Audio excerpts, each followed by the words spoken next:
Bienvenidos a Escucha en la Noche, una historia de amor.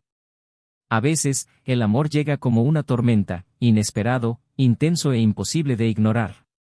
Clara y Diego sabían que lo que sentían estaba prohibido, pero sus corazones estaban atrapados en una encrucijada.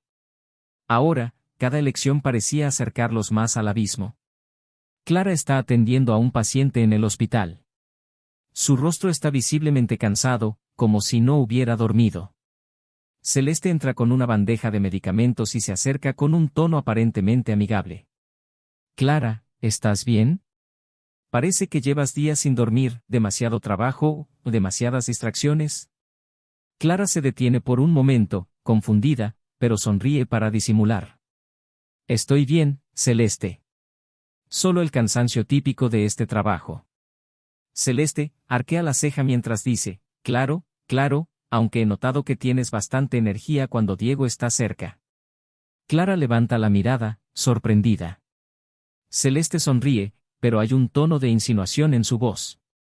Celeste estaba jugando con fuego, pero sus palabras dejaron a Clara más intranquila de lo que quería admitir.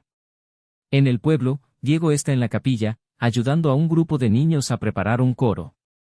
Una de las niñas le entrega un dibujo donde aparece él con una sotana y un corazón gigante al lado. Este eres tú, Diego. Porque siempre estás ayudando a todos. Diego sonríe, pero al mirar el dibujo, su expresión se vuelve pensativa. Parece recordar algo, o a alguien. Incluso en los momentos más simples, Clara estaba en su mente. Diego intentaba concentrarse en su vocación, pero cada vez era más difícil ignorar el vacío que sentía. Clara camina por el pueblo al atardecer. Entra en la capilla, vacía a esa hora. Se arrodilla frente al altar y cierra los ojos, como buscando consuelo. Dios, ¿por qué siento esto? No quiero lastimarlo. No quiero perderme. Pero no puedo detenerlo. Escucha pasos detrás de ella. Al voltear, ve a Diego, quien también parece sorprendido de verla ahí. Clara, no sabía que estabas aquí. Perdón, necesitaba un lugar para pensar. No quería interrumpir. Diego contestó en forma dulce, no estás interrumpiendo. Ambos se quedan en silencio, la tensión llenando el aire. A veces, las palabras no son necesarias. En ese momento, ambos sabían que había cosas que debían decir, pero que no se atrevían a pronunciar. Clara se levanta y camina hacia la salida, pero antes de irse, se detiene a mirarlo. Diego, lo que está pasando entre nosotros, no está bien, ¿verdad? Diego bajó la mirada. Lo que siento, no debería estar ahí. Pero no puedo ignorarlo.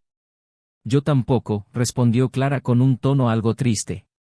Se miran durante unos segundos, ambos con los ojos llenos de emociones contenidas. Diego da un paso hacia ella, pero se detiene, luchando consigo mismo. Era como si el universo los empujara el uno hacia el otro, pero al mismo tiempo, los separara con una fuerza invisible. Celeste está fuera de la capilla, observando la interacción desde una ventana. Su expresión refleja una mezcla de celos y satisfacción. Sabía que algo estaba pasando. Esto se va a poner interesante. Esa noche, Diego está en su habitación, escribiendo una carta. Su mano tiembla mientras escribe cada palabra. Clara, este sentimiento que compartimos es tan hermoso como peligroso. Pero si queremos proteger lo que somos, debemos alejarnos antes de que sea demasiado tarde. No sé si tengo la fuerza para hacerlo, pero sé que lo correcto no siempre es lo más fácil. Diego dobla la carta, pero parece inseguro de enviarla. Finalmente, la guarda en un cajón, suspirando profundamente. Clara está en su habitación, mirando por la ventana. El reflejo de la luna ilumina su rostro, lleno de dudas y tristeza.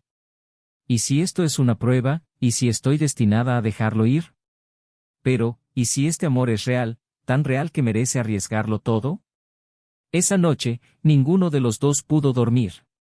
Cada uno estaba atrapado en un torbellino de emociones, sabiendo que estaban a punto de tomar una decisión que cambiaría sus vidas para siempre.